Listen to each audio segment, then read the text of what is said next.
done? Okay, cool. I can pee then. Wow. Yeah. Good for you. Or I could do it right now. Good for you. You know what? I'm the only one in this chair from now Good until, for you. you know.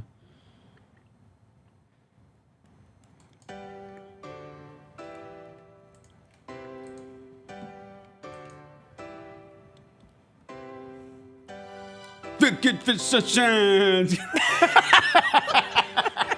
Is that the Roser remix? That's the Rosa remix. If we ever lost the rights to this non-copyrighted song for whatever reason, you could just sing it. You know what? We used to do this. I was listening to some of y'all's sound clips before. I got here like really early today.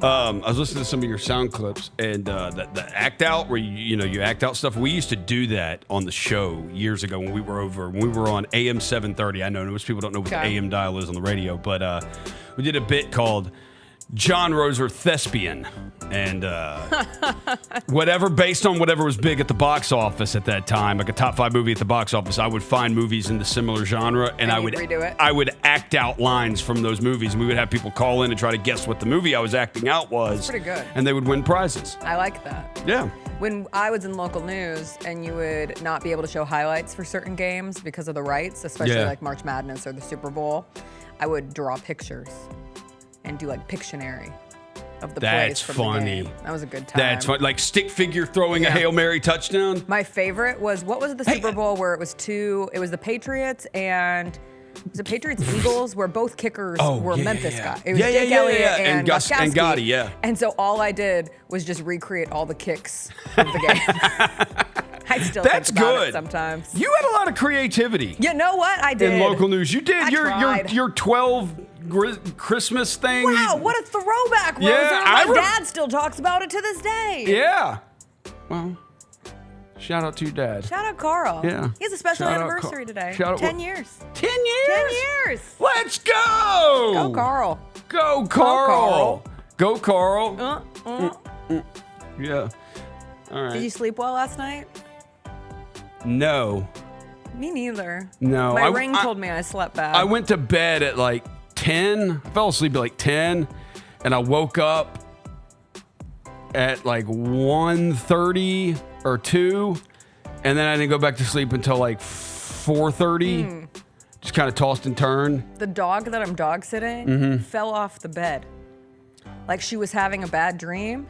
And fell off the bed? She just fell off the bed. Oh. So then I had to make sure she was okay. Yeah. She was. They're very shocked when that shooketh. happens. Yeah. They're very shocked when She that was like, happens. how'd this happen? But kind of like a cat. She landed on her legs, I think. That's That's good. Yeah. She's tiny. Oh, little bitty little dog. bulldog. Is this the house where the car got stolen from? Yeah. Knock on wood. We're going 4 days without another one getting stolen. Yeah. Oh, I want to ask. We were talking about rights. Yes. How does that even work? How do these places get the rights to these things so fast? Is it like how does it work when your car gets stolen and you have to get money? I live in Memphis. I know how that goes. It's a rite of passage. Yes. Yeah, how do you get the right? Like, what do they do? Did they The just rights call of a up? song? No, the rights to like show the highlights. So they just call them up. They call up like ESPN, like, "Hey, man, can we do this?" Or is there just already like a contract? For local news?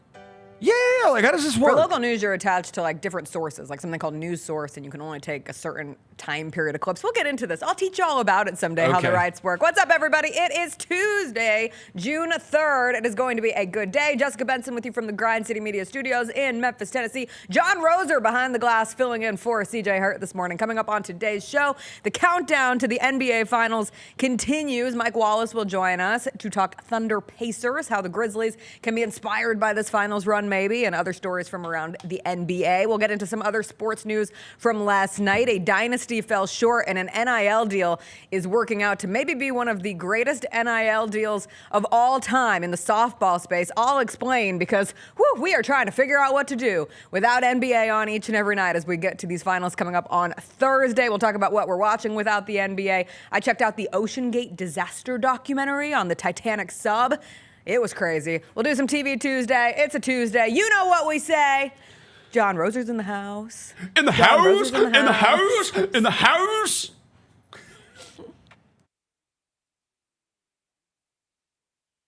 Is your child a natural-born entertainer? Now is their chance to join the most talented youth dance crew in the Mid-South, the Blue Bunch. The Blue Bunch entertains Grizz Nation with their energetic dance routines and even have the opportunity to collaborate on performances with leading artists in the entertainment industry. Kids ages 7 to 17 are invited to show off their skills and personality for their chance to join the next generation of NBA entertainers. Open auditions are Saturday, June 28th. Visit grizzlies.com/auditions now for more information. Creed. By overwhelming demand, the Summer of '99 tour returns. July 27th, FedEx Forum. With very special guest, Daughtry. And Mammoth. Tickets on sale now at livenation.com. Don't miss Creed with Daughtry and Mammoth. The Summer of '99 tour. You've seen the Grizz line jamming on the court and rocking out on Beale Street, and this is your chance to join the best drum line in the NBA.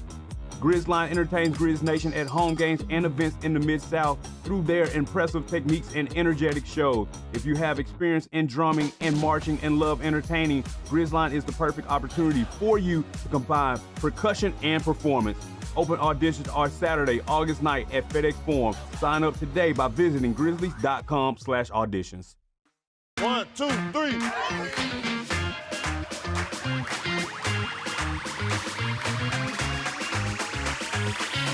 Ready, go.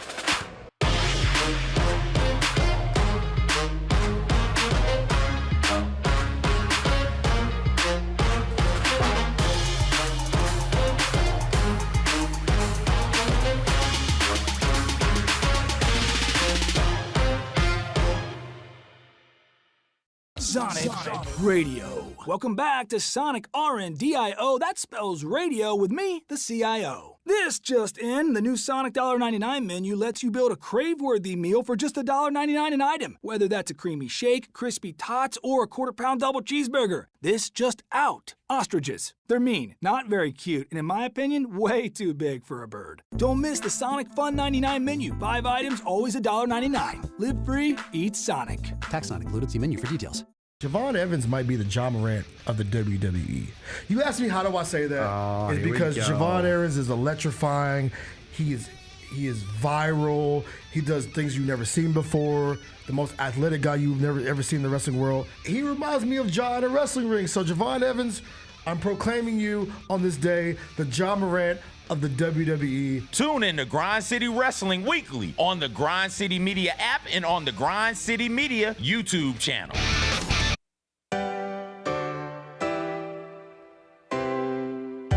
Feels great to feel the sunshine. Gotta own the day like it's all mine. Just got paid in his own time. Been working hard, I've been on the grind. I deserve this feeling, having my way. I've been on this healing. This is my day. The sun's out, ay. Let's have a little fun now. Ay. I wanna let it all out. Ay.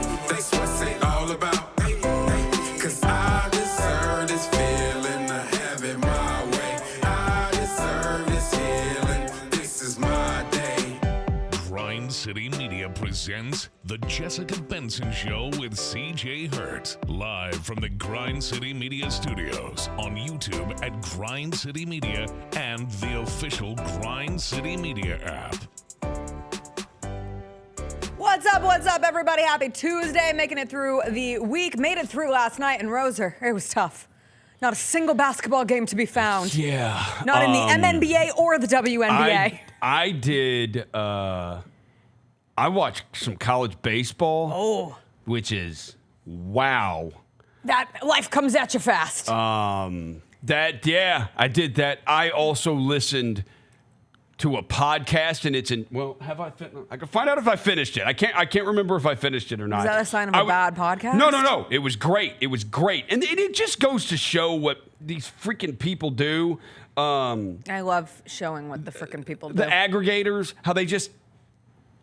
They aggregate. They take one or two clips. So and a clip led you to the to podcast. believe that a podcast was going to be that this is what the whole thing was going to be about. Yeah. And it was like the smallest bit. What was it about? It was Bono on Joe Rogan. Oh. I heard the new Bono documentary on Apple TV is actually something to watch. So he was promoting like his book and that, it's great. Okay. Just Bono tells stories about eating dinner. Him and Adam Clayton going to Johnny Cash's house and having dinner with Johnny Cash and June Carter. Like, tells all these stories. Stories with Sinatra. Like, it's amazing. And those little aggregated, like they clip out. It's like the tiniest percentage of it. It's a great podcast to listen to. That's what the aggregators do. Yeah. And that's what a night without basketball will do to you. It will. You'll start I listening to a podcast. To a 3-hour Joe Rogan podcast. I watched an hour 45 documentary last night. I watched the Titan Sub documentary, which we'll talk about in TV Tuesday because it was wild. But I'm like you. I'm like searching desperately. Right. Because even the Stanley Cup finals don't start until Wednesday. So it was baseball, and I was actually intrigued to kind of follow the Rockies-Marlins game because I discussed on the show yesterday that my Colorado Rockies off to the worst start in history in the sport. And so I was like, I guess I'll just funnily follow this. They won! And then I watched the Marlins broadcast team. Sounded like the most depressed end of a game I've ever heard. Like losing to that version of the Rockies sent them into a really dark place. But then I was kind of in that like baseball spirit. Enter the Women's College World Series, the Softball World Series. And Roser, we had a huge sports night after all last night. And I'm going to tell you why, because I bet you missed it. Did you miss it? I bet I missed it. Oh, I knew you were going to miss it, so I was really excited to come in and tell you. One of the greatest dynasties that we have ever seen in college sports came to an end last night. Oklahoma. Texas Tech. Falls to Texas Tech in the Women's College World Series semifinals. Texas Tech wins on a sacrifice fly in the bottom of the 7th. I do not follow softball particularly closely, but there are two things that I knew about college softball going into this year's World Series, going into this tournament, and one of them is that Oklahoma has just ruled the sport. Like when you're talking about Oklahoma softball, they have been straight domination. They've won 4 straight national titles. They are the first and only team to have ever done that in Division I. And if they were going to add a 5th, it was just going to add to an already insane run by their coach, Patty Gasso, who has been there since 1995. She's been there 31 years. Oklahoma's gone to 18 College World Series since 2000. They've won 8. So by all means, Oklahoma softball, absolute dynasty, absolute powerhouse. The other thing that I fringely knew was that Texas Tech had spent a crazy amount of NIL money on their softball team. I think this story emerged going into the tournament, and I just loosely checked it out, didn't really deep dive, but was intrigued that Texas Tech had spent all this money on softball. And specifically, they went out and got this player named Najeri Kennedy. Now Wait, Texas Tech or Oklahoma? Texas Tech. Okay. Texas Tech is spending a boatload on... Spending S-ton of money. $1 million for this Kennedy player, right? She had played at Stanford for 2 years. They go out, they snipe her during the summer. They're like, we're going to give you $1 million. Patrick Mahomes was involved in his recruitment. There was reports that he interrupted his Italian vacation last summer and called her and pitched Texas Tech to her. And so he's involved. They end up getting her to come to Texas Tech. Texas Tech, not a softball powerhouse. If Oklahoma's on one side, Texas Tech is, I'm not an expert, not good. Like towards the bottom of the Big 12 at the very least. Had never won a Big 12 championship, certainly, until this year. Kennedy helps lead this team to its first Big 12 championship. They host a regional. They win their super regional. It ends with a trip to their first ever College World Series in program history. And now they are into the finals where they're going to face Texas in the series final with a chance at a championship on the line. Kennedy, the pitcher, she has thrown every single pitch so far in the World Series for Texas Tech. 300 pitches in 5 days.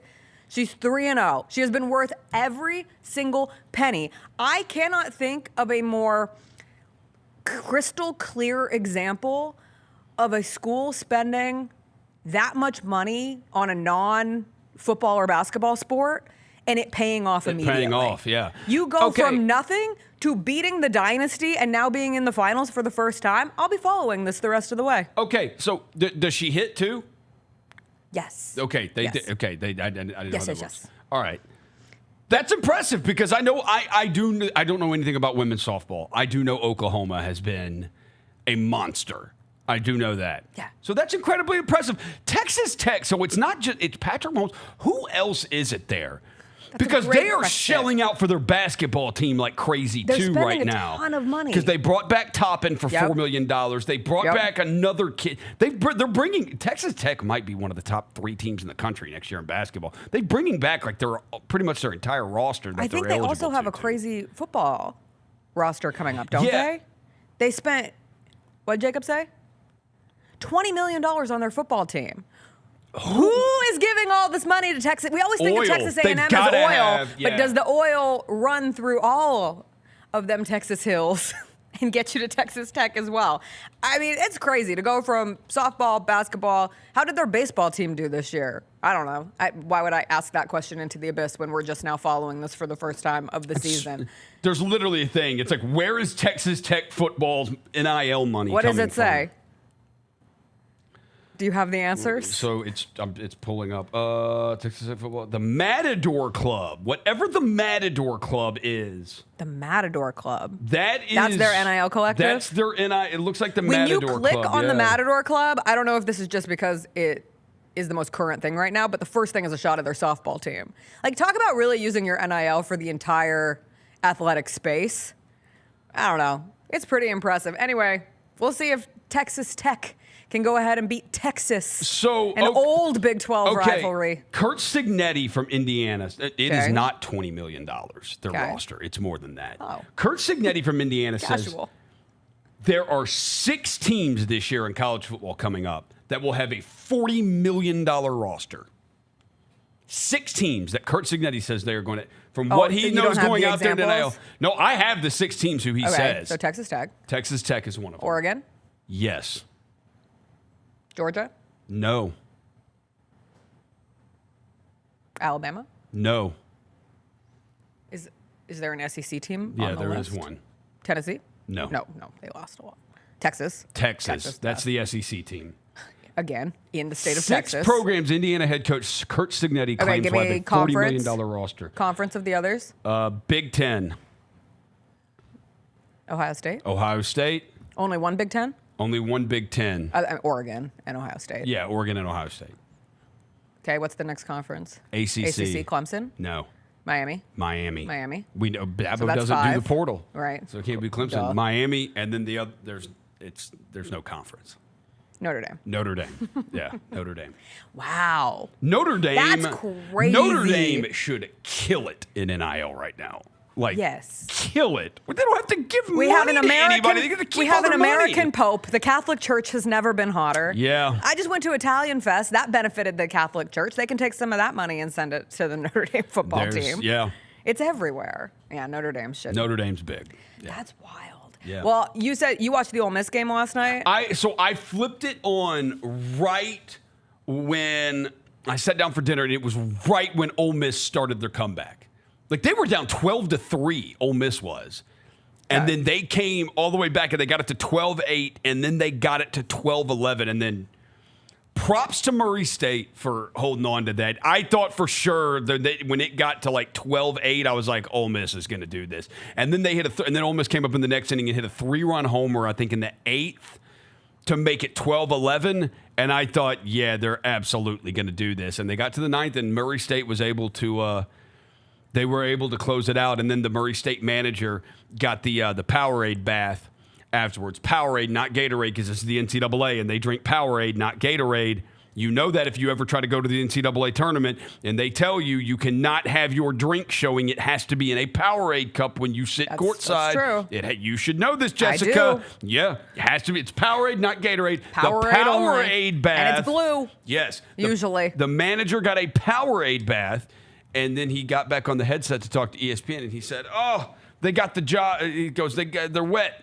They're going to ruin the jaws." He was wearing jaw twos. The manager The influence was. never yes, ends. Special jaw twos. Murray State, though, yeah. I saw a little bit of the Tennessee Wake Forest game, and by seeing a little bit of the Tennessee Wake Forest game, I mean, all I saw was the clip of the Wake Forest coach getting caught saying a slur during Pride Month, and then the Tennessee player hitting a 2-run home run. So that was immediate karma for that guy. Just reminded the cameras, they are everywhere this time of year. According to the chat, the guy in charge of Texas Tech's NIL collective and all of that money is a guy named Cody Campbell, and he is a Texas billionaire businessman and Texas Tech board chair. And just in my very quick research, Cody Campbell and his partner, the headline was former Texas Tech football players sell company for $2.8 billion. Yeah. 7 years ago, Canyon High School alumni and former Texas Tech players Cody Campbell and John Sellers were fledgling 28-year-old oil men. I wish I was a fledgling 28-year-old oil woman. Yeah. Whose company survived lease to lease. Last week, the Double Eagle Energy Permian LLC co-CEOs sold 71,000 acres of Permian Basin mineral rights for $2.8 billion, making them two of the richest Texans under 40. We have a billionaire named Cody? That's the most American thing I've ever heard. Hey, I'm Cody. That is very I'm American. a billionaire living in the United States of America. I got a cowboy hat. Crazy. I got a cowboy hat. And my name's Cody, so it's not dip, it's Zen. And this was years. I've got some Zen. Yeah. You're saying That's all the American billionaires. The new billionaire, the new age of billionaires, oil billionaires coming up. It's not going to be tobacco. It's like Jerry Jones is tobacco. Yes. And dip. And now we're Zen. Chewing tobacco. Now it's going to be Zen. Dang. Yeah. Well, I'll be following Texas Tech softball because I have no choice this time of year as I try to find anything. Yeah. And there's no Olympics. Thankfully for me, not for you, I have the WNBA. So I get a game tonight. The Fever, who continue to have to play without Caitlin Clark. But And they're is it going NBA well? TV tonight. No, they're 0-2 since Caitlin Clark got injured and they lost to the worst team in the WNBA. Who are they playing tonight? Tonight they're playing the Mystics, who they also lost to. That was Shout out to, who's it? Nikki McCrae. She played for them. Shout out. She passed. Yes. Yeah. Yeah. She 2 years ago? Where she go to Collierville? She went to Collierville Yeah. High, played for the Lady Vols and Pat Summit. Yeah, look at you. I know some stuff. And she did play for the Mystics. Who do the Mystics have? The Mystics have two rookies who have been massive for them in Kiki Afirin from USC and Sonia Citron. So those have been... Where did she go? She went to Notre Dame. Okay. Notre Dame. And then their more veteran players, Brittany Sykes, who's like one of the best defensive players in the league, but she's been having an offensive surge this season. Like they are performing way better than anybody expected them to. But granted, the Fever have been struggling more than anybody expected them to without Caitlin Clark, because the whole point was that their roster has been retooled in a way where they should have had or should have the depth to at least beat kind of the middling teams or the worst teams in the leagues. But that's not happening, but we get them on NBA TV What did tonight. What did Caitlin do? Ankle? Quad. Ooh, that's a tough one. But it was a 2-week diagnosis, and there hasn't been any updates on it. And she's been traveling, and she still does the autograph thing, and she's out and about with the team. So okay, the Mystics, they lost their last game. They're 3-4, and the Fever are 2-4. This is early. Yeah, but season. the Mystics just lost to the Liberty, who are the best team in the Oh, that's WNBA. the team they got beat by like 75. No, Liberty beat the Sun. The Sun by 46. Also known as 75. Felt like 75. It's the Liberty and the Lynx. Here's your daily WNBA lesson. Liberty and the Lynx are the best two teams. They're both. I found that out. Yes, 7-0. Devin told me that yesterday. Okay, the Lynx play the Mercury tonight. So the on Lynx, ESPN3. The Lynx have Nafisa Collier. Yes. Did I get that? Did I get that? You sure did. I got that right? Yes. Like one of the leading scorers in the league. 26 points this points a season. game. Yeah. 26 points, 8 rebounds per game. I'm tapped in.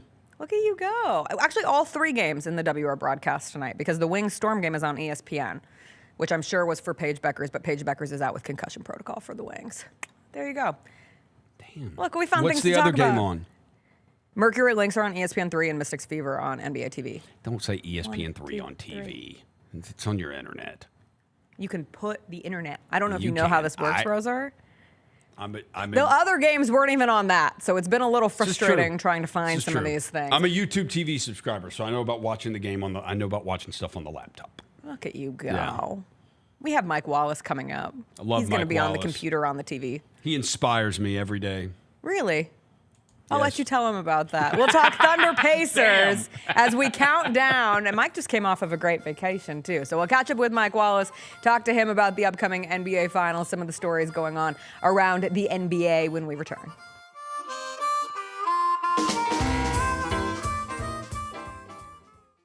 What should the Grizzlies take away from this Western Conference Finals matchup? The Grizzlies need more quality depth. not just depth, quality depth. Well, what the Memphis Grizzlies can learn and take away from the Western Conference Finals is you can't talk about it, you got to be about it. Hey, Grizzlies fans, be sure to tune in to Grizzbeat, where the panel and I break down all things Grizzlies and take a look at the rest of the NBA as well. The show is live every Wednesday, 2 p.m. on YouTube at Grind City Media and the official Grind City Media app.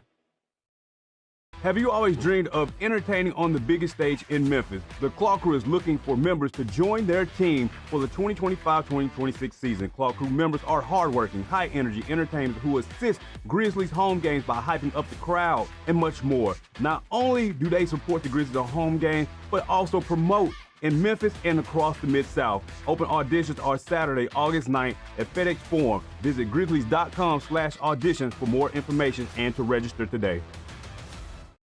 The Grizzlies, grannies, and grandpas have the right moves and are currently looking for new members to join their team for the upcoming season. These soulful seniors are a fan favorite group throughout Grizz Nation. You do not have to be a grandparent, but you must be at least 50 years old with personality, rhythm, and passion for performing. If that sounds like you, then we want to see you on Sunday, June 29th. Visit grizzlies.com/auditions for more information.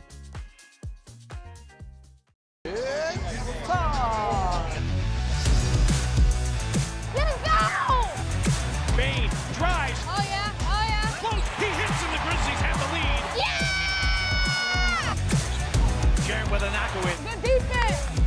Durant attacking, spinning, hanging, and hitting. Let's go.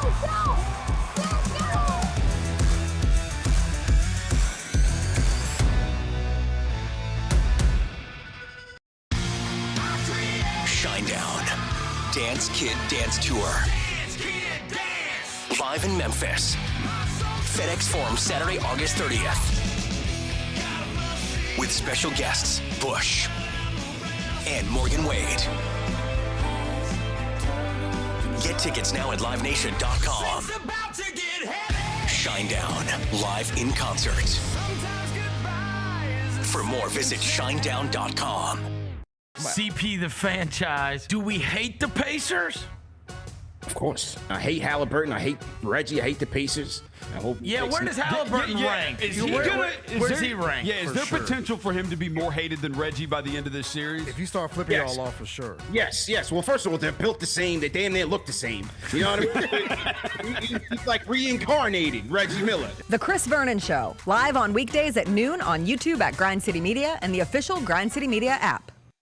Jalen Wells is in studio right now. You took on tough, if not the toughest defensive assignment. When did you realize that would be your role? And that's what I was working towards since training camp. I was trying to guard Dez. I was trying to guard Ja whenever I could, even if they're blowing by me, overpowering me. I really didn't care, because I was a rookie. So it's like, that's what's going to happen to a rookie. The Gary Parrish Show, live on weekdays at 10 a.m. on YouTube at Grind City Media and the official Grind City Media app.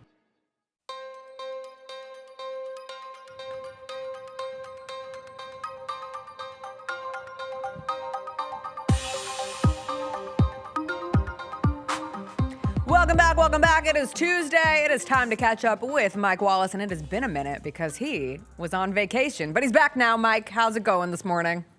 It's going great. You know what I mean? We're a couple days away from the NBA Finals starting. It's been a great playoff run. Got a quick little mini vacation, like a precursor to the real vacation that's coming a little bit later. But all's good, man. Everything is good. I love a mini vacation in Jamaica, which, not to spoil your spot, but that's where you were. What was the best thing you did while you were there? I drink a lot of rum tastings, rum samplings, right? I'm a real big rum guy. Like, I study rum, I collect rum. I have a pretty decent rum collection of different rums around the world, and the Caribbean is the best place you can get rum. And I had a chance to take an excursion to the Appleton Estate rum distillery in the heart of Jamaica. So it was pretty cool. It was a really bumpy ride getting through the terrain in the mountains. Everybody knows the coast and the beaches. But if you've been to Jamaica before, and you take any type of trip inland, it can be an adventure, man. You might not make it back. So we made it back. We found Appleton, and it was all good. It was all good, man. It's all good, man. Yeah, man. How am I just now knowing this about you, that you are a rum connoisseur? Top 3 rums. Top 3 rums off the dome. Ooh, right off the top of the dome, I gotta go. Zacapa is up there, really, really high. Appleton Estate, Hemingway, that you can get in, in the illegal back alleys of Key West. And there's a new rum, or a relatively new rum, that you can also find in some of the sort of borderline distilleries. It's called Bad Bitch. It's Bad Bitch rum. Yes. They named a rum after me?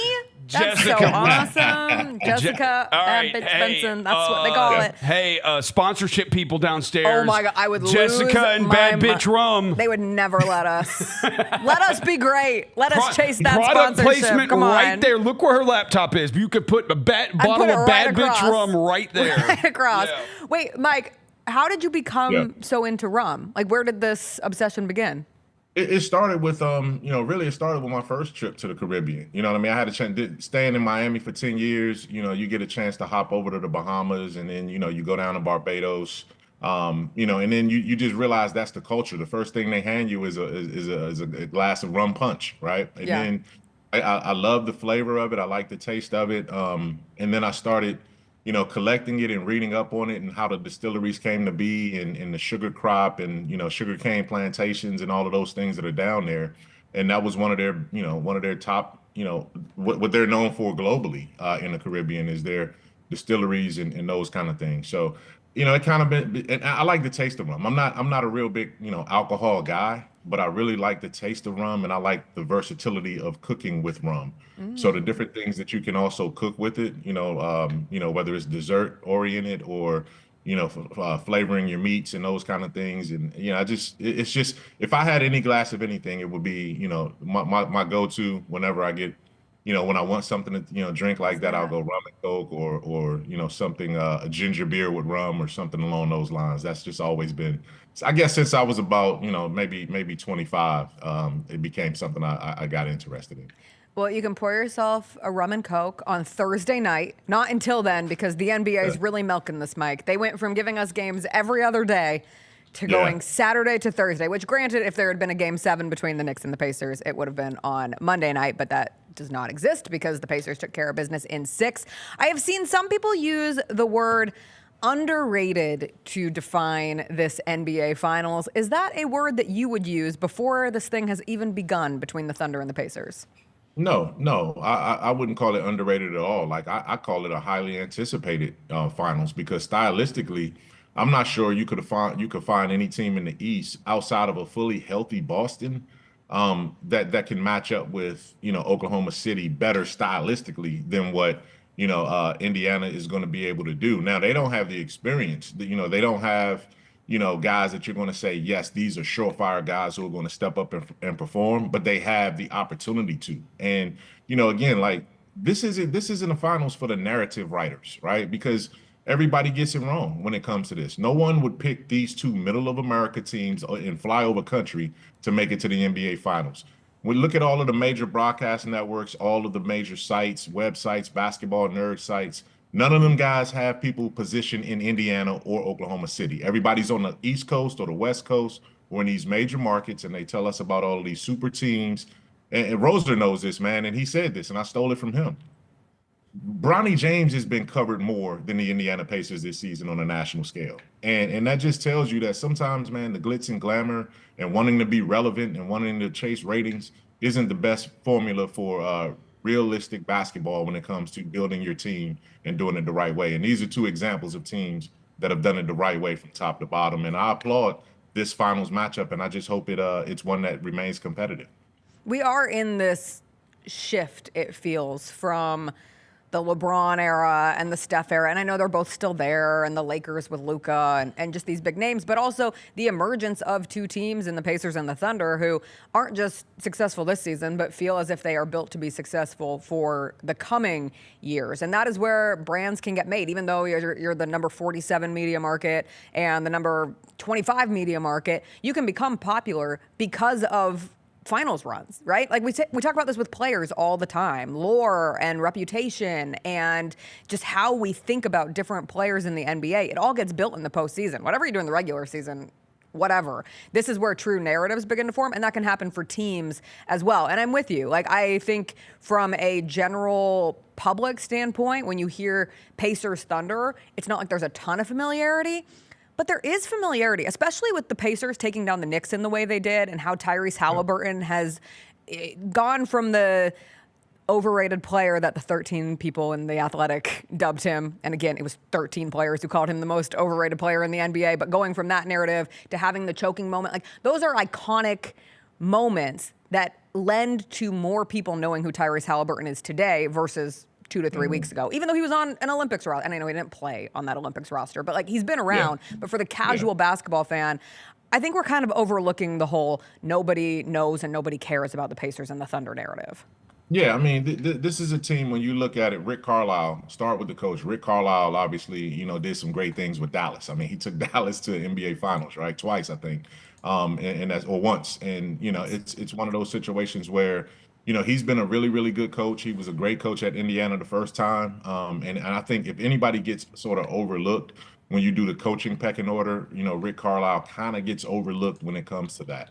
And then you go through their roster. Miles Turner is a guy that's been there for a decade now, and he never took the most money that he could take. He's never been one of those guys that just jumped out into becoming a superstar. He remained loyal to his franchise. They remained committed to him, and then they rebuilt around him. When it was time for them to make trades, they didn't go crazy. They went to Toronto when Toronto was willing to give up Pascal Siakam and also OG Anunoby, which is ironic. Those two guys met in the Eastern Conference Finals a few years after that trade, and they were smart with that. The Haliburton trade was one that was really, really prudent and smart. They had to see something in him in order to give up what they knew they had in Sabonis to get Haliburton. And one thing I'll say about Tyrese Haliburton, I had a chance to be around him, for a few weeks. I guess it was 2-3 years ago now, when both he and Jaren Jackson Jr. were on that, U.S. World Cup team roster. And one of the things that stuck out about Haliburton and the coaches, whether it was Eric Spoelstra as an assistant, Tyronn Lue, or Steve Kerr, the head coach, or, any of these other guys, everyone sort of gravitated to Tyrese Haliburton because, as Kerr called him, he's a connector. He's not going to ever be the guy that jumps out on your roster, but he's going to be one that connects every single unit that you want to play with because he's a willing passer. He always has a smile on his face. He's always enthusiastic, and he sets the pace for you. He gets guys easy shots, and who doesn't want to be around a guy like that? And that kind of infectious personality was evident even off the court, doing team meetings when, the media was around those guys in Las Vegas for that training camp. And just on the road, every stop that they went to, Haliburton, whether he played or didn't play, he had the same demeanor, the same attitude. So I could see why, a lot of players love playing with him. And I don't understand the criticism that he gets for his game. But at the end of the day, man, he's out there having fun. And I hope that he can continue to be the Haliburton that he's been through the playoffs, because they're going to need him to be that in order to stay in this thing with Oklahoma City. Back to, you first mentioned Rick Carlisle there. Rick Carlisle, actually, let's see if a little trivia here for y'all. Rick Carlisle is attempting to become the 4th coach in NBA history to win a championship with 2 different teams. Do you know the other 3 who have done it? Head coaches to win a title with 2 different teams. Ooh, I know Phil Jackson. Phil Jackson, Bulls and Lakers. Pat Riley. Pat Riley, Lakers and Heat. The third one's going to be tough to get. It was, you're not going to get it. Alex Hannum. Oh, of course. With the Philadelphia 76ers and the St. Louis Hawks. Woo. That Hawks team was something else. That 1957 St. Louis Hawks team. When I think back on my favorite teams of all time, it was Bob the Pettit. what year Bob was it? Pettit running the swing forward. 1956. Oh, sorry, it was the 1958 St. Louis Hawks. 1958. Yeah. Sometimes I get my 56 and 58 Hawks mixed up. It's been so long. Look, he beat Red Auerbach in those finals. That's funny. Yeah. No, that was at the beginning of the Celtics run, too, right after that. Yeah. They were led by Bob Pettit, Cliff Hagan, Ed McCauley, and Slater Martin. Slater. Hey, man, we all know How are we Slater. not naming kids Slater yet again? Like, I feel like we haven't had a Slater run in a while, and that's a pretty, baller name. Like, imagine having your son be an awesome athlete, and his name is Slater. He also sounds like he should be a skater, but that's fine. Whatever. I'm with you on Tyrese Haliburton having to perform, Mike, because when I look at this series, if there's one thing that like truly separates the Thunder from the Pacers, well, two things. One is the defense that the Thunder has rested on, and obviously it will force the Pacers to continue to take care of the ball, which they're not really a turnover-prone team, so that's a positive on their behalf. But the Thunder make non-turnover-prone teams turnovers prone in the way that they deploy their defense. But the other piece of it is they have the MVP. Like, even through all of this, Shai Gilgeous-Alexander wins MVP. He wins the Western Conference Finals, the Magic Johnson Trophy coming out of the West. And he has put together an incredible season that, a part of the MVP race gets so caught up in the waters of Nikola Jokic and greatest in the world, Nikola Jokic. But at the end of the day, I feel like we're going to look back on this season from SGA and truly put it up there, especially if this ends with a title for the Thunder. It will be one of the most dominant seasons that we've ever seen. Yeah. And you know how he's doing it, and he does it with a lot of the same mannerisms. This reminds, and I've said this before, people jump to Golden State in terms of comparing this Oklahoma City team to. I see some level of Golden State. In terms of how many wing guys and sort of the mix and match and switching on everything and just having that sometimes that death lineup.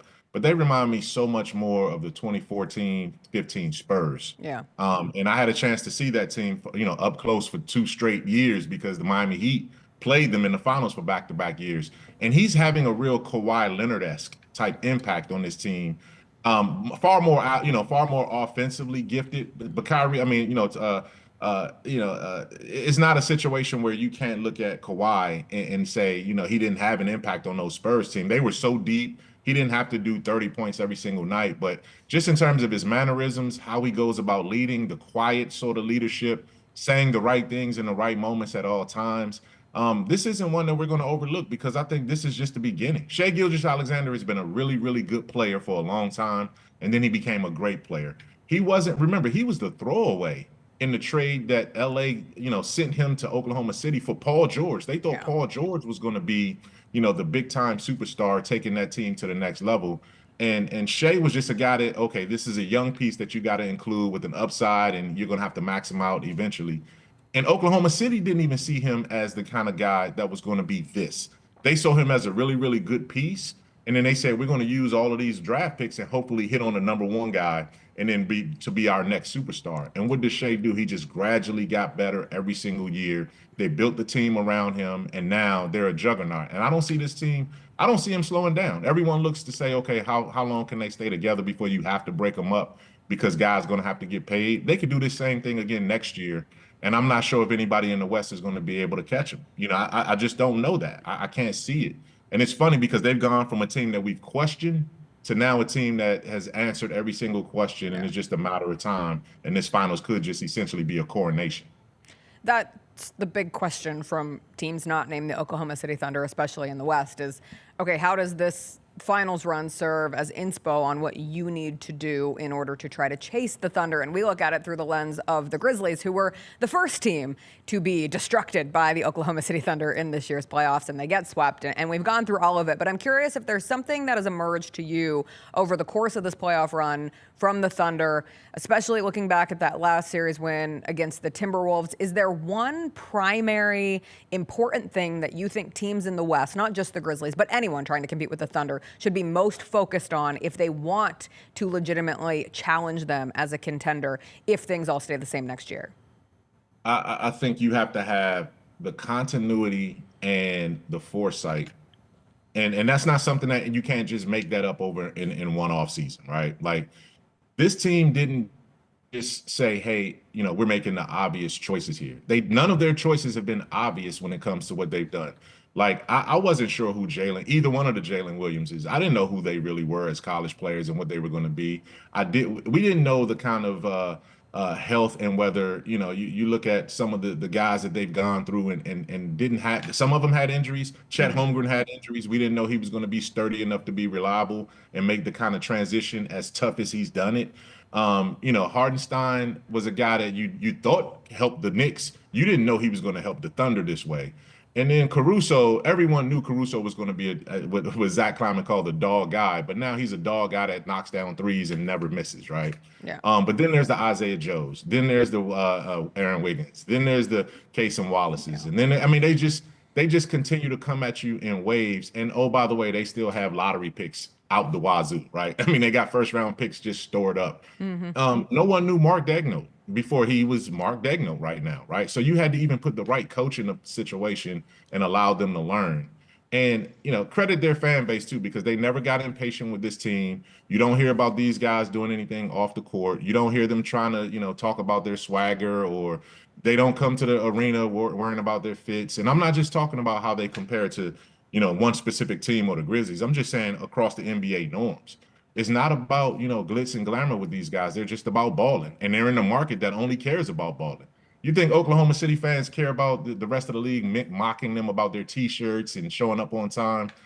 Even from their faith-based, pregame prayer. They're the only team in the league that still does that. And so they know who they are. They're happy and proud of who they are, and they're solidified in what they are.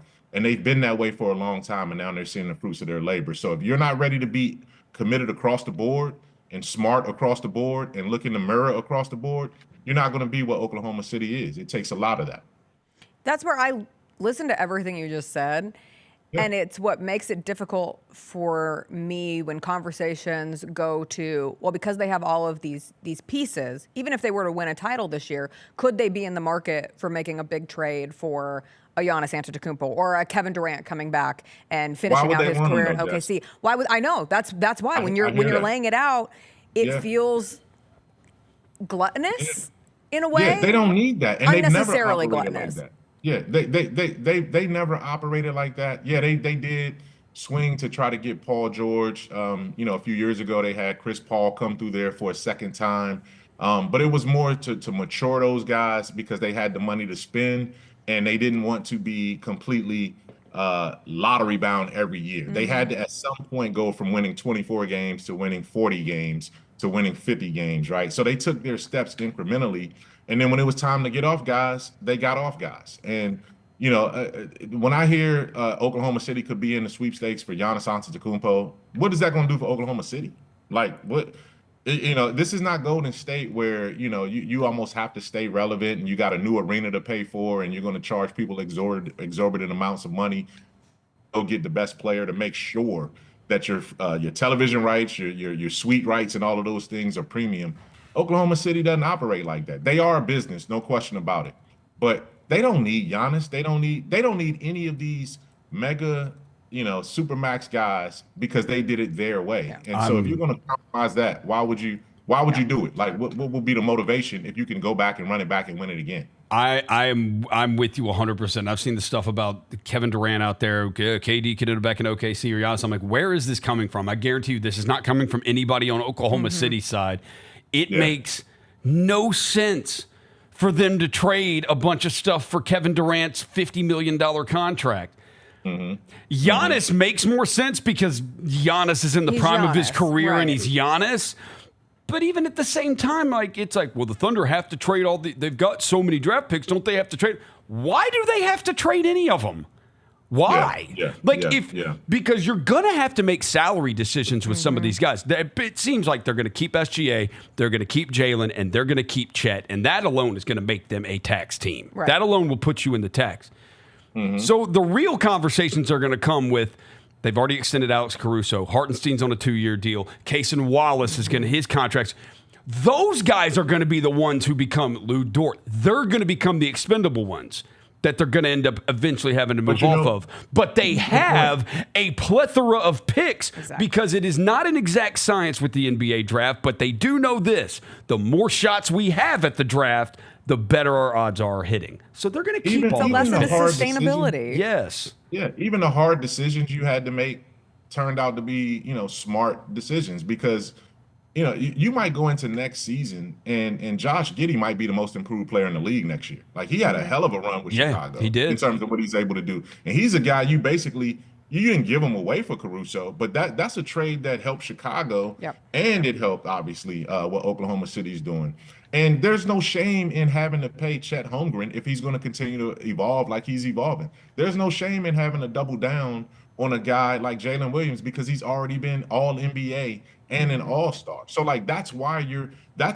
So what the league needs to do, and I've said this before on other shows, they need to make sure that they're not penalizing teams for developing their own talent and paying guys. You can't speak out of both sides of your neck. If you're the NBA, you created the bird rights and the bird rule so that you can retain your star players and pay above market for these guys and to keep them.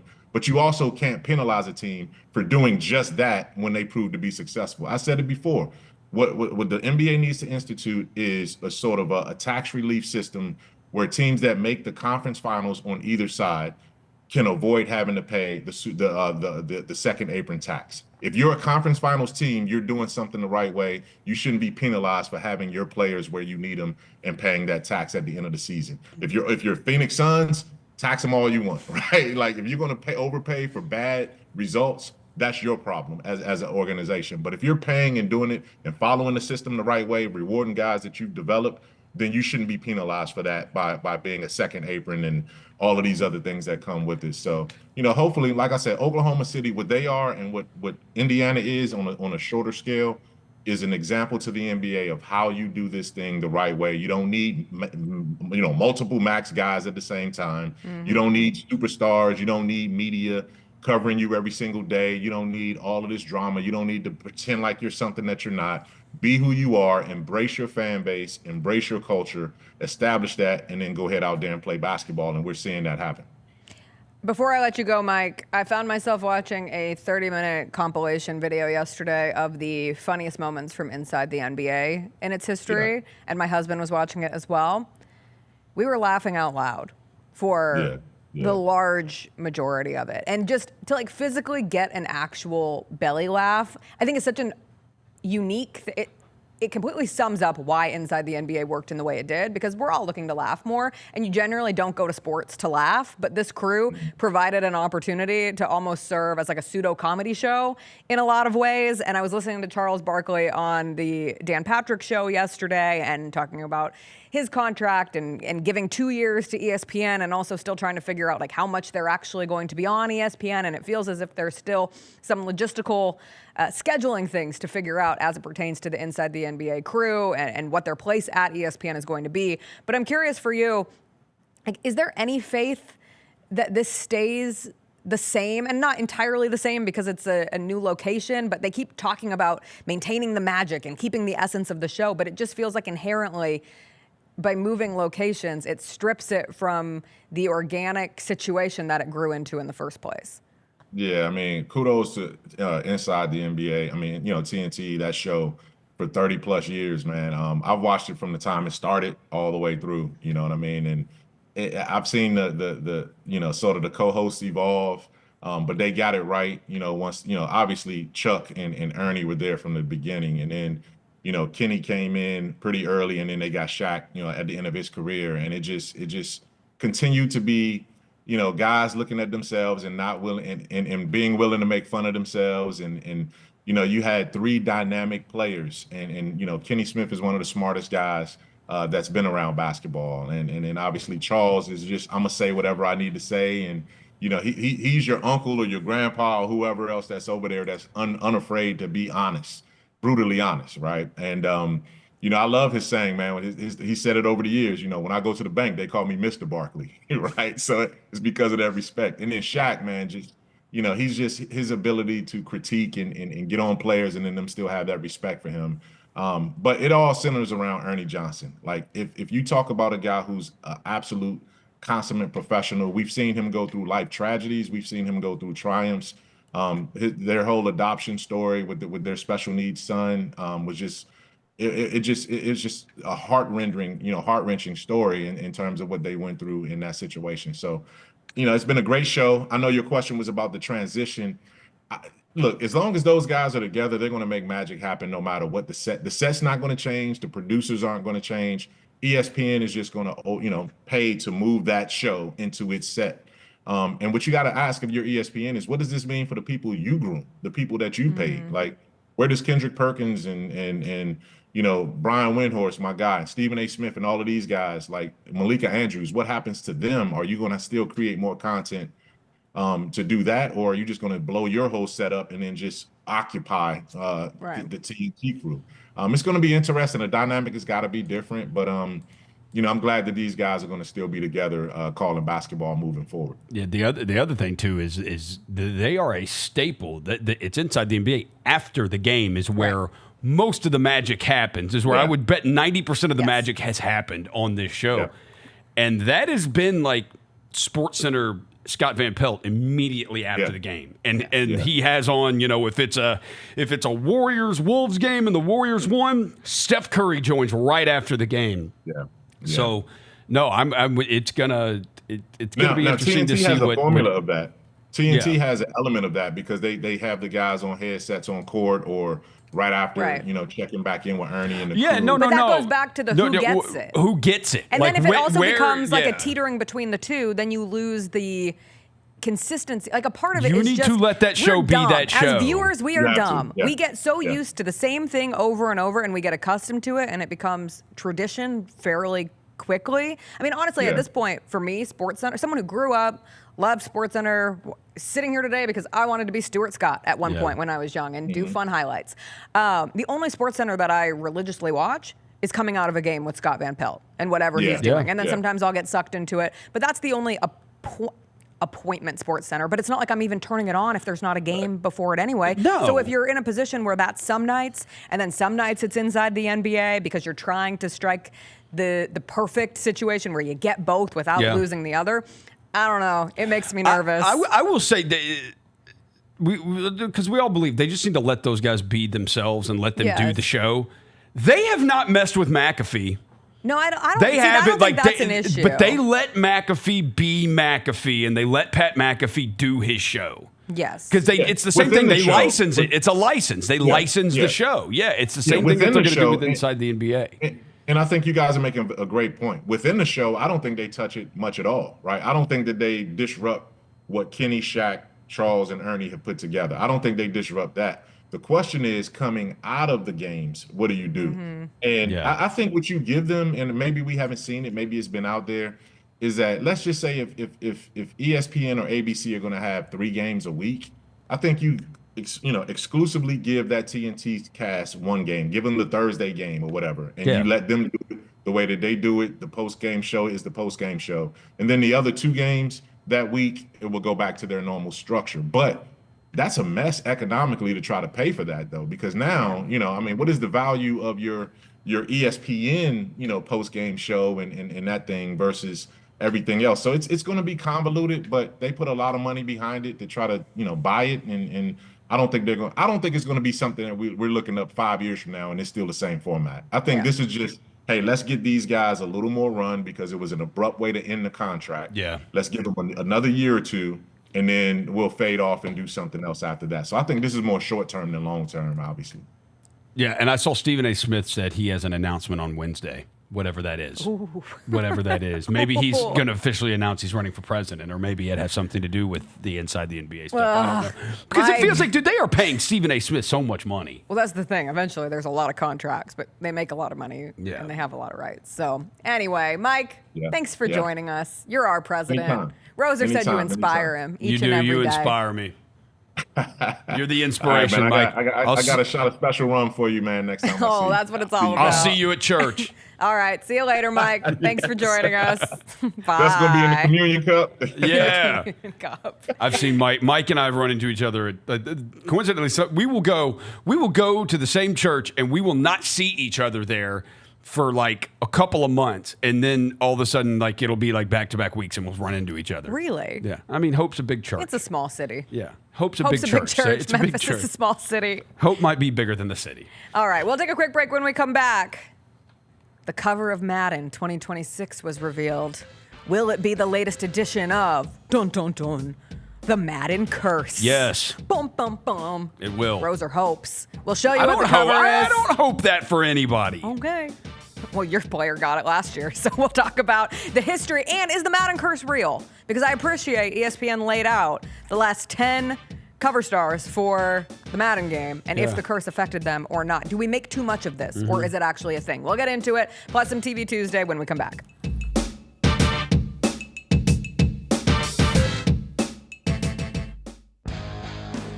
Grizzlies fans know it's the team that gives you the edge.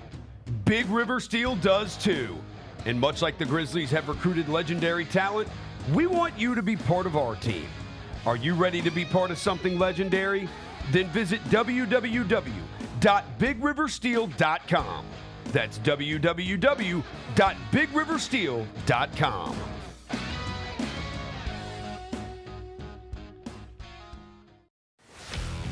Let's face it, there's a lot of trash talk in basketball, but the great teams let their performance do the talking.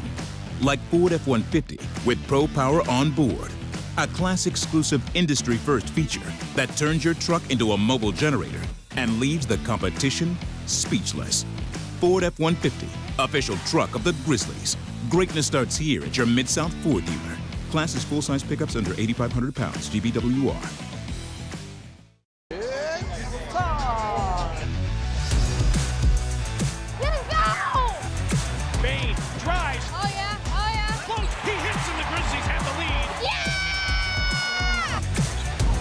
With a knockaway. Good defense. Durant attacking, spinning, hanging, and hitting. Let's go! Let's go!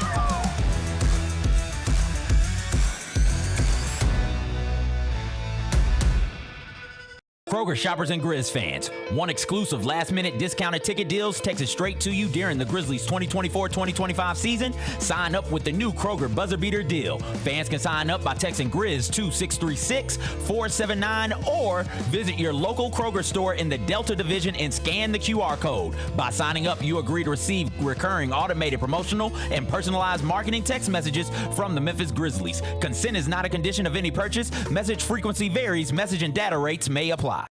Catch us if you can at Southland Casino Hotel and win your share of up to $1.8 million in free play and prizes. Join us for drawings every Saturday in May, June, and July. Each month, over 900 winners will take home free play or drive off in a new car or motorcycle. Be there for all 6 grand finale drawings and try to catch us if you can, only at Southland Casino Hotel. Must be 21 up. Play responsibly. For help quitting, call 800-522-4700. Javon Evans might be the John Morant of the WWE. You asked me how do I say that? It's because Javon Evans is electrifying.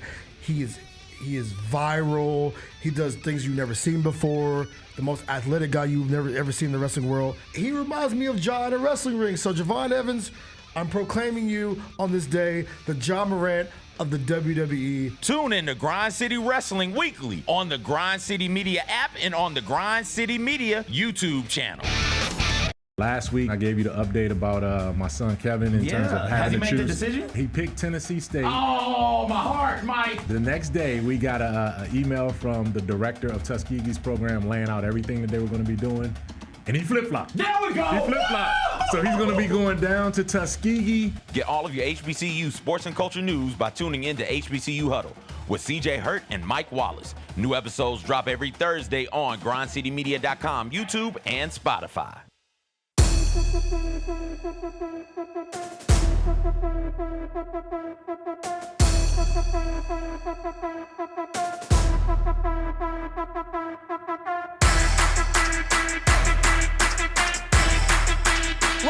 Welcome back. We got the Madden 2026 cover reveal, and it is Saquon Barkley hurdling. Hurdling is such a hard word. Saquon Barkley hurdling a grown man. Do you know who that man is? Somebody who plays for the Ravens, Wrong. right? No, somebody who plays for the Jaguars. Yes. Yeah. It is Jarian Jones. Donovan. Congratulations. I was going to guess Donovan Darius. Jarian Jones from McGee, Mississippi, for also making the 2026 Madden cover. His rookie season resulted in being hurdled by Saquon Barkley. It is a cool hurdle. If you look at the behind-the-scenes video that the NFL put out of the making of the cover, I felt like I was watching a magic trick. I was like, surely Saquon Barkley, who, yes, is an spectacular athlete, did not hover the way that he looks to hover in this video. This is the video that they released. And if you look at it, as he goes for the hurdle, he just, like the hang time is unbelievable. It looks like he's bouncing off a trampoline. Well, you know what, Roser? There's wires there, and I feel like I was bamboozled. I feel like I was led astray. Other angles of the video show that he used wires. I prefer to think of a universe where Saquon Barkley just hung in the balance as he jumped over fake Jerry and Jones for the cover shoot. It's a cool cover. Do you like it? Are you typing? Yeah, what are you looking up? I'm looking up stuff. Okay. But yeah, As you look up stuff. No. We could talk about this at the same time. Like the cover's fine. I mean, whatever. People get it. I don't play Madden anymore, so it's not the. It's a cool cover. Yeah, it's fine. Like it's totally fine. Okay. Well, now we get into the important thing, which is: will the curse of Madden strike Saquon Barkley? Dun dun dun. My guess is going to be yes. Okay. You're calling a yes? Yeah, because here's why. Okay, so it happened to my guy last year. Christian McCaffrey played just 4 games. Christian McCaffrey the year before, regular season and playoffs, had 417 touches. Looking up. Between rushes and receptions, had 417. Christian McCaffrey, a guy who has had... He was Offensive Player of the Year. He has had injury issues in his career. Yep. He had 470. He stayed relatively healthy his first year and a half with the 49ers, very healthy. Now we're going to Saquon Barkley, who has had some injury issues of his own. Saquon Barkley last year, between rushes and receptions, had 482 touches. Like, it's not like hating or anything. It's more so like the history of the league suggests that when you have that many touches in a season, the next year you're probably going to have some injury problems. What did Terrell Like Davis it's a violent, do it's the a year very after violent he sport. broke the single-season rushing record? Because obviously touches is one thing, mileage is another. All right, Terrell Davis. Let's see. He broke it in 98. So what were his numbers in 99? He played 4 games. Season. He played No 4 way. games. Oh, the curse is coming. He played 17 games the rest of his career. The curse after is that. coming. Oh, I mean, he wasn't on Madden, so that wasn't related, but just. Yeah, Terrell history. Davis went, let's see. I mean, he went 3 straight seasons of over 400 touches. He went 3 straight seasons of over 400 touches, 96, 97, and 98. And then after that, the drop-off. Fell off a cliff after that. 4 games. He went 4 games, 5 games, 8 games. Yeah. And his career was done. At the other recent Played 7 cases years. of the Madden curse or no curse, 2024 was Josh Allen. He was featured after... What season was that? The 2023-24 season. He ended up combining for 44 touchdowns on the ground and through the air. However, he threw a career-high 18 interceptions. Yeah. Do we count that as a curse? The Bills are eternally cursed, No. so that feels like a moot point. Okay, No. 2022, because 2023 was John Madden himself on the cover, so we skipped Shout that out to year. Madden. 2022 was Patrick Mahomes and Tom Brady. They both had strong seasons. They did not return to the Super Bowl after squaring off against one another the previous season. Brady threw 43 touchdowns, his highest total in a decade, and Mahomes threw 37 touchdowns. That's no curse. No curse. No. Lamar Jackson, 2021, coming off of his 2019 campaign that earned him his first league MVP honor. Yeah. He still threw 26 touchdown passes and rushed for 1,000 yards. Yeah, that's not a curse. The curse is not, I don't think The curse is not real. Well, 2019, Antonio Brown. Yeah, again, I think we're getting to the quarterbacks. It's not so much curse. The position players is. So the position players. The Gronk won a Super Bowl the year after he was on it. So Okay. that doesn't work for him. OBJ had another great season after he won Offensive Rookie of the Year. Let me ask you- Richard Sherman. Here's something that's going to be was first team All-Pro. How long do you have to be out of the NFL before you're Hall of Fame eligible? I don't know the answer to that. Who are you asking for? This is what I was going to ask. Okay. We'll see if he can get there. 5 years. Okay. I don't know if he's been retired 5 years. Who? No, he hadn't been. Antonio Brown. Oh, no, there's no way. He's absolutely has the Of course, he has the pedigree. statistics, He but I should don't think- absolutely be in the Hall of Fame. Yes. Yeah. I bet it'll take time. It probably will take time. I bet we'll be talking in like 15 years. But he should easily. This isn't like a Barry Bonds steroid thing or Alex Rodriguez steroid thing or Pete Rose or whatever. Like, dude, Antonio Brown is maybe a horrible human being, like morally. Yes. But he never cheated football. Like, he's awesome. Correct. He's a 4-time first-team All-Pro, a 1-time second-team All-Pro, a 7-time Pro Bowler. Right. He's absolutely a Hall of Famer. Unfortunately, he has multiple allegations of sexual assault, failure to pay child support, criminal mischief, burglary, everything that comes with it. If we start penalizing athletes for this kind of stuff for not paying child support. That's what it gets into dicey. Who's the last? Like Tyreek Hill's going to be in the Hall of Fame. Yes. But Tyreek Hill has a different perception than Antonio Brown. Antonio Brown has gone from peace out, shirt off the field. Like, it just devolved ESPN. Yes. It devolved into that. It's still one of my... He signed some football cards for Leaf, Antonio Brown, and put hashtag CTESPN on them. It is my goal. I'm going to get one of those one of these days. That'll be worth something. Yeah. I mean, what they're is it expensive. worth? I think they're all $100 or more. Okay. Yeah. They're That doesn't surprise me one bit. Yeah. That's crazy, though. But it's funny. He's He's CTESPN now. Yeah, that is. I think that's the problem. You get to this point now in like internet culture too. He is completely, his brand is CTESPN. Yes. His brand is not awesome NFL player. No. Like, you remember him now, or you think about him now. He's how 36. old is Antonio He's 36. Brown? He turns 37 in July. Jeez. I bet you he could still go out there and play too. Was his last season? His last season was 2021. Yeah. With the Bucks. It falls so fast. I'm having a really It's when hard he time was pissed off and ran off the field, like Yes. waving. Yeah. I'm having a hard time conceptualizing time. I think this happened post-COVID, but things just don't make sense timeline-wise in my head. Like, even the news about Zion Williamson that came out this week, and just thinking of everything that's happened to Zion outside of actually playing games in his NBA career and doing anything, it feels like it's been 15 years. It's been 5. It's been 5. Yeah. Isn't that crazy? Yeah. We were watching we're going to get into it. We'll take a break. We'll come back because we were watching the Titan submarine documentary. And I would have told you that happened 5 years ago. It was 2. It just happened.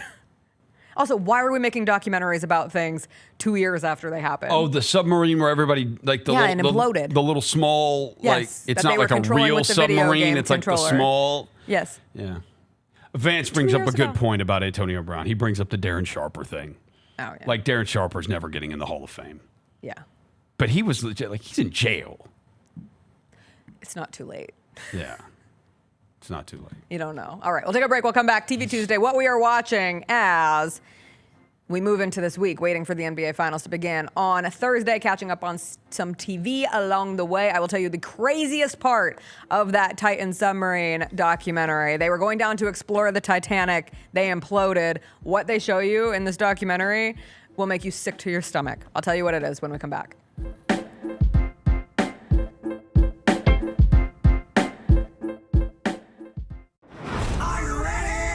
Creed. By overwhelming demand, the Summer of '99 tour returns. July 27th, FedEx Forum. With very special guest, Daughtry. And Mammoth. Tickets on sale now at livenation.com. Don't miss Creed with Daughtry and Mammoth. The Summer of '99 tour. The First Ladies of FedEx Forum, the Grizz Girls, are known across the NBA for setting the standard for professional dance and entertainment, and they are looking for dancers to join their team for the 2025-2026 season. With the chance to gain professional dance experience and connect with the Memphis community, auditioning for the Grizz Girls is an opportunity you do not want to miss. Come show up at Open Call Auditions Saturday, July 26th at the Memphis Sports and Events Center. Visit grizzlies.com/auditions now for more information. 1, 2, 3.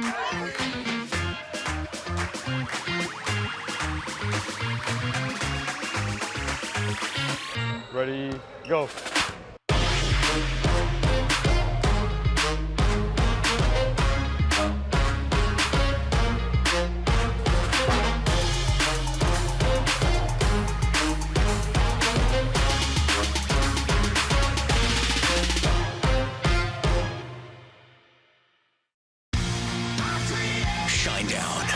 Dance Kid Dance Tour. Live in Memphis. FedEx Forum, Saturday, August 30th. With special guests, Bush and Morgan Wade. Get tickets now at livenation.com. Shinedown, live in concert. For more, visit shinedown.com.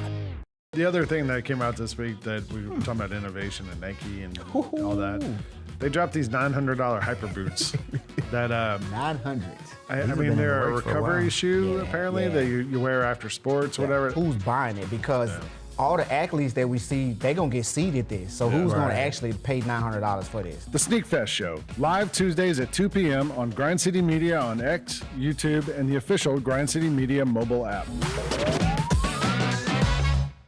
How about Mr. Irrelevant coming from the Memphis Tigers? Yeah, how about that? New England Patriots Second took time. Memphis defensive back Kobe Minor with the 257th overall pick. If you're the player getting drafted at that spot, it's almost better to go undrafted and pick a place as an undrafted free agent to sign with where you have a better chance But of you get a lot of stuff. You get a parade. I think you go to Disneyland, I believe. Mr. Irrelevant goes to Disney? I think so. The Odds Couple, live at 2 p.m. on YouTube at Grind City Media and the official Grind City Media app.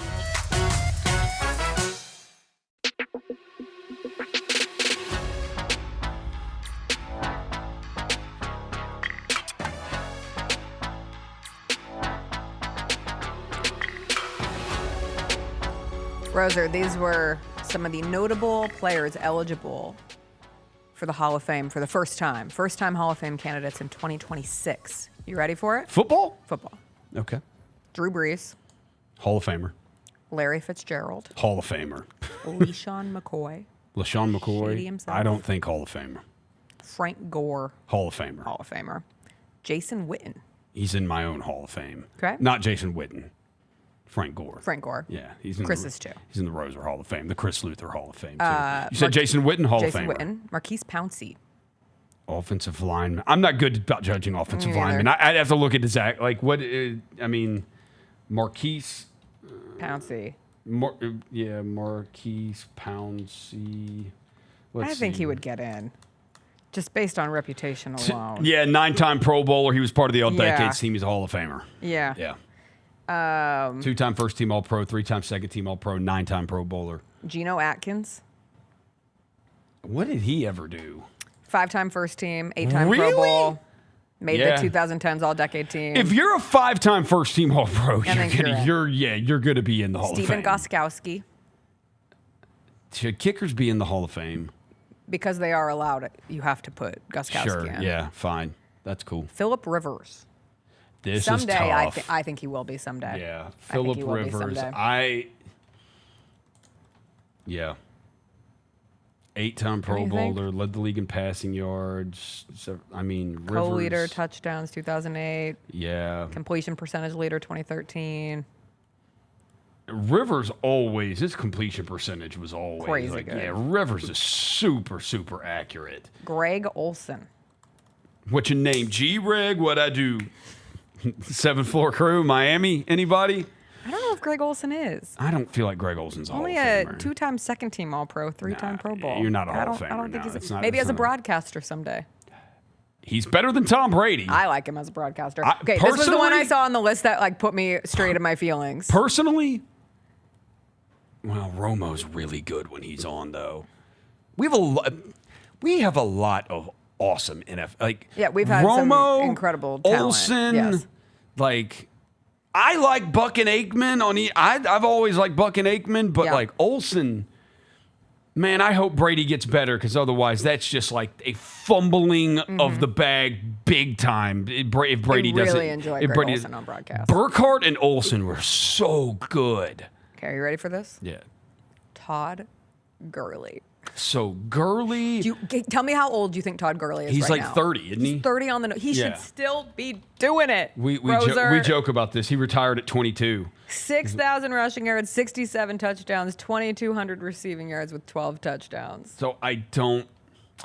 It would be very much a Terrell Davis thing, but he had a shorter career than Davis Yeah. did. He had a shorter career than Terrell Davis. I Those don't two think he's Rams gonna. years though with him too, from like a Yeah. storybook standpoint. I mean, he played 5 years in the league. You can make a case for him. And was a 3-time All-Pro. Yes. And led the league in rushing 2 of those years. And he got almost the majority of his stats in 4 years. Yeah, you can make the case. I would say no. He's not a first. Yeah. Yeah. Todd Gurley, man. Julian Edelman. No. Thomas Davis. No. Des Bryant. What did Dez do? I feel like Dez might Caught be. the damn ball is what he did. Dez caught the damn ball. One time. No, he's not going to get in. He's not going to get in. 3-time Pro Bowl. But man, Dez had a run though. Dez was. He did, and from a star power standpoint, Yeah, he was, ran that league for a while. Yeah, Dez was a monster. Who All did you right. say before Dez? Thomas Davis. Thomas Davis. I don't really. The Virginia guy who played at Virginia. Good callback. No, He's the linebacker. He's the Yeah, he played at linebacker. Georgia. Yeah, no, he's not making it. But No, he was I the remember. Walter Payton Man of the Year. I in remember when he played for 2014. I'll never forget. He played one of those years he played with the Panthers, and John Gruden was doing Monday Night Football, and he said, "I love a guy like Thomas Davis. This is just Thomas Davis football Your that's recall being is played insane right sometimes. now." And I was like, "What is Thomas Davis football?" But yeah, shout out, Tom. No, not a Hall of Famer. All right. As I was trying to find things to watch last night in the absence of basketball, I landed on the new documentary, Implosion, the Titanic sub-disaster. Now, we are getting two Titanic sub-disaster documentaries this month. There's one coming out on Netflix later this month. This one is on HBO Max, the one that I watched yesterday. It was done by Discovery, which I find interesting because a part of the documentary is interviewing this guy, Josh Gates, who was actually doing a show for Discovery years ago where he went and talked to Stockton Rush, the CEO of OceanGate, and he actually got on this sub, and you're watching him give this interview, and you're like, wow, he looks awful. Why is he giving this interview in this documentary?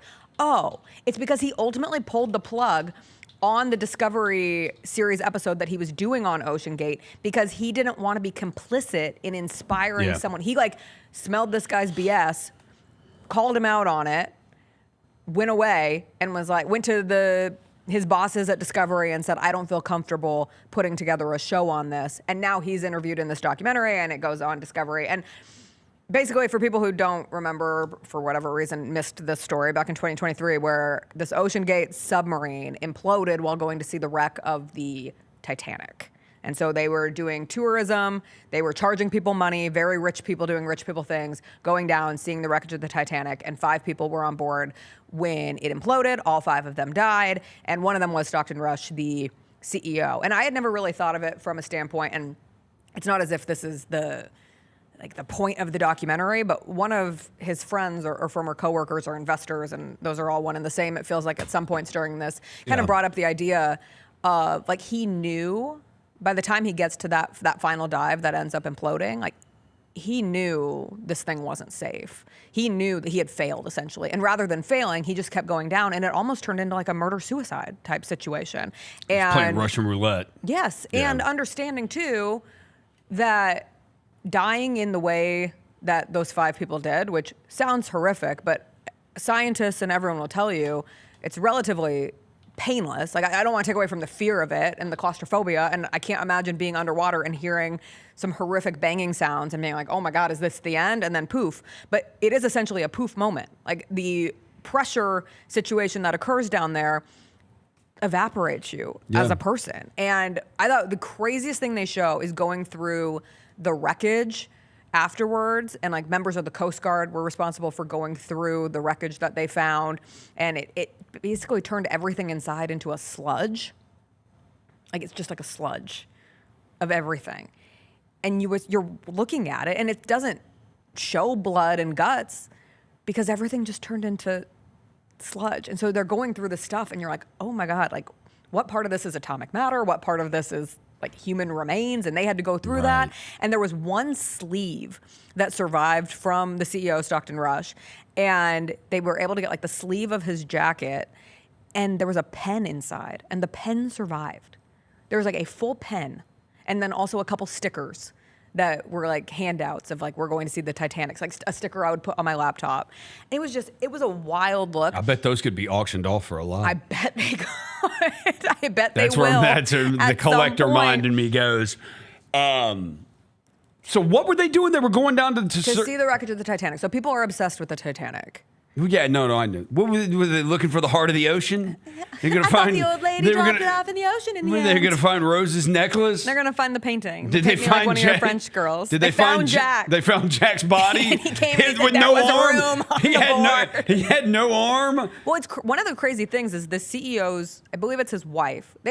They're a very affluent family, and they run in like very high money circles. Or Right. he ran in high money circles, and I think it was her parents who were actually on board the Titanic. Like they died on the Titanic. Like the Okay. couple depicted in the movie, the old couple that dies in bed holding each other. Are you familiar with Titanic, the movie? That couple is apparently her ancestors, her grandparents or great grandparents, wherever it stands in line. Well, that's sweet. I mean, it's kind of insane that then her husband goes and implodes trying to take people to look at the Titanic. I think it just builds on the documentary. You don't learn a whole lot other than you'll find yourself laughing, which feels very inappropriate because you're like, oh my God, I cannot believe that they kept going down. Yeah. Like it was sign after sign that this is not working, that this is a Right. really fragile situation. Their first hole It's like the actual cracked. Titanic with the iceberg warnings. Like, yo, Well, have man. you seen that graph where it's like deaths by Titanic and it's like by years and it's the year the Titanic sank and not everybody, but the people who were left died. Right. And then the graph goes down and then it's like 2023 and it spikes back up because it's the 5 people who were going to look at the Titanic. Like it's That's dark. messed but up. It's true. Come on. But it's true. It is. But the saddest part is there was a kid on it. Yeah, Like okay. it was this billionaire and his son who he convinced his son to go on. And one of the people they talked to is the wife. And I was surprised at this point that she was in a position where she was able to give an interview. Like I imagine the grief is insurmountable Right. between her Yeah. husband and her son. But then I remembered also she's a billionaire and she probably just wants to make these people's lives as much of a living hell as possible. Right. But there's really no one to blame.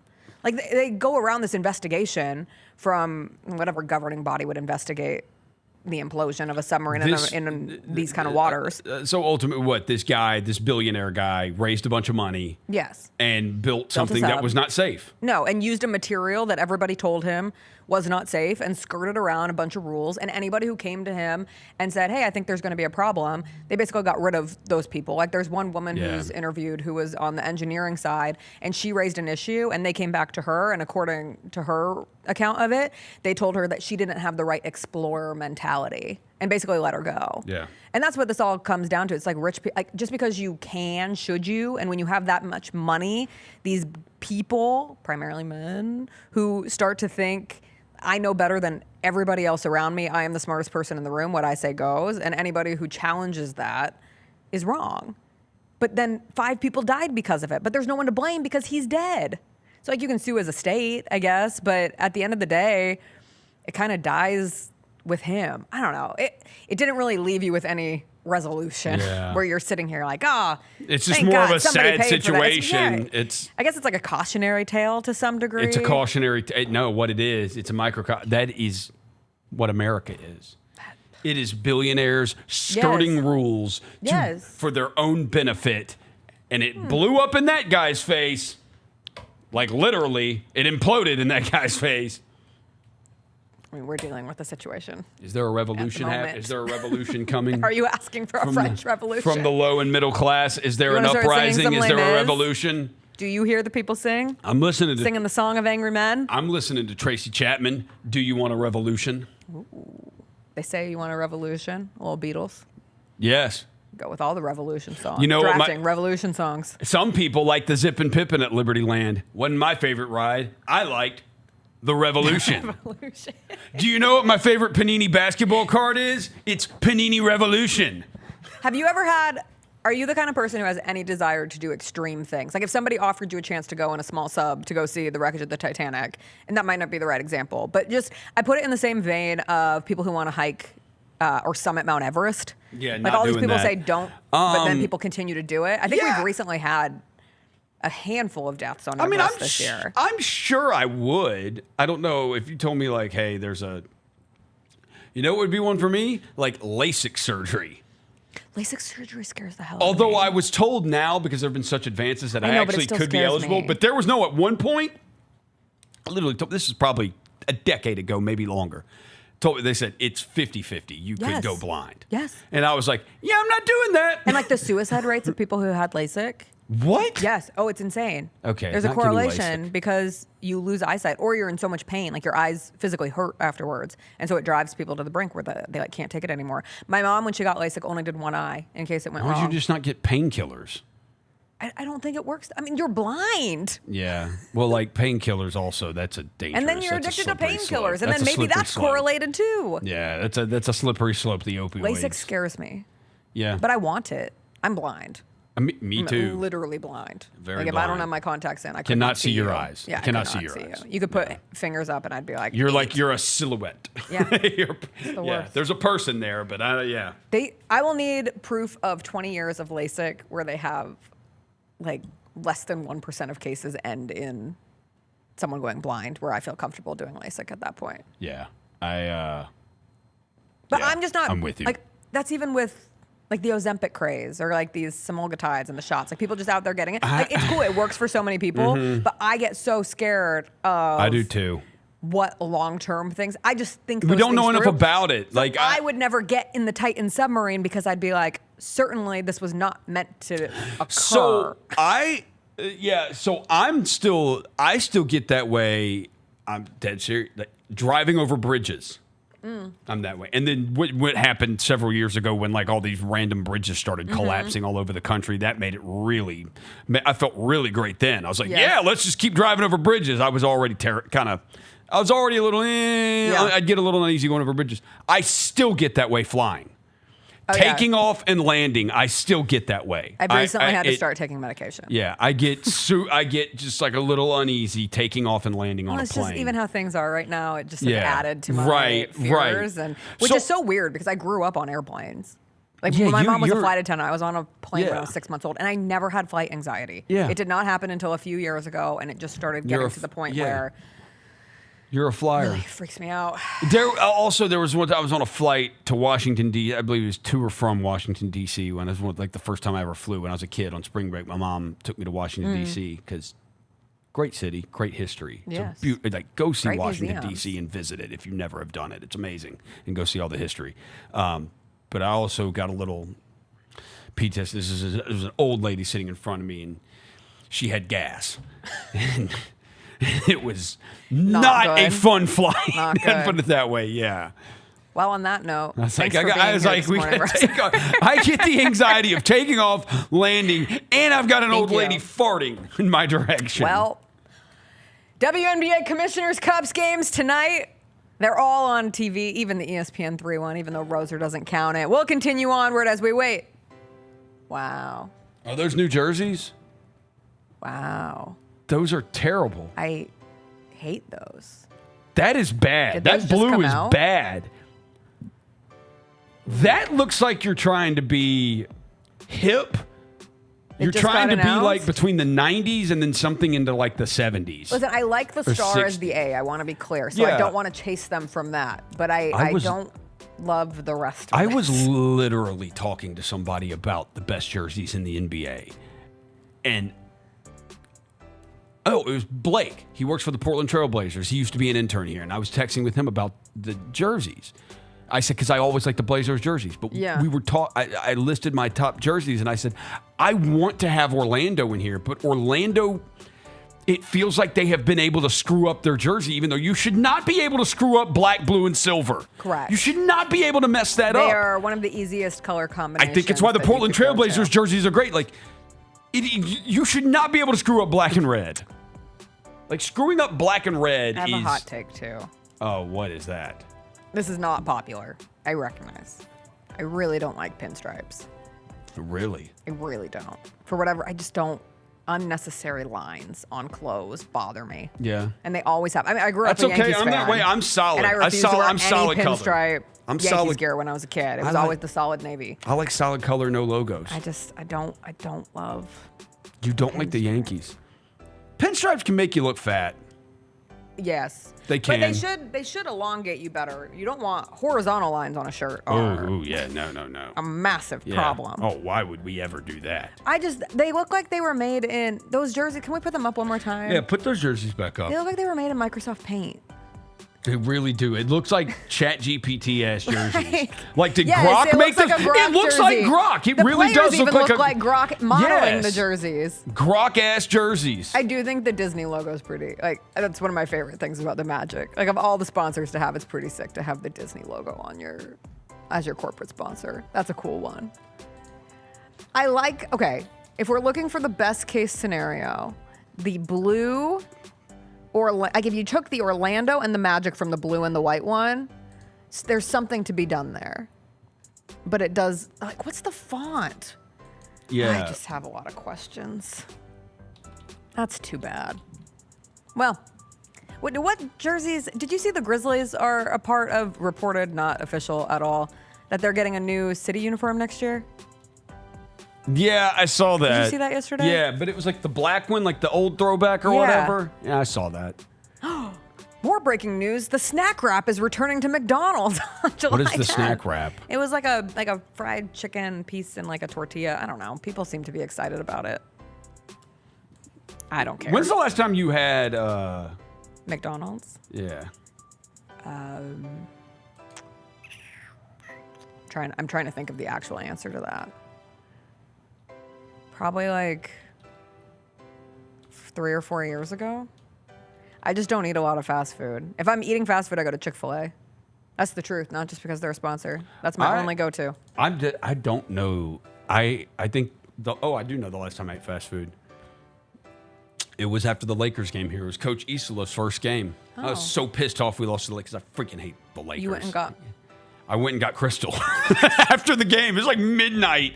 I had to wait for like 30 minutes. There's nobody there. I was the only one at the drive-thru, and I had to sit there and freaking wait like 20, 30 minutes for my food. Now that you're saying it, though, I could really use some McDonald's French fries. By the way, I've not had McDonald's French and fries in far too long. Crystal's chili cheese fries still hit. I could not eat chili cheese fries from a fast food establishment at this Oh, point but in my Crystal's life. you can. All right. Please don't come in here after you eat them. Thank you. But thanks for being here, Roser. You might be back tomorrow. No, you won't. I'll see you on Chris Vernon's show tomorrow. 'Cause you're yeah, hosting that I'm tomorrow. hosting that We're seeing tomorrow. a lot of each other this week. Anyway, Yay. everybody, thanks so much for joining us on this Tuesday. Have a wonderful rest of your day. We'll see you tomorrow. Bye. Peace.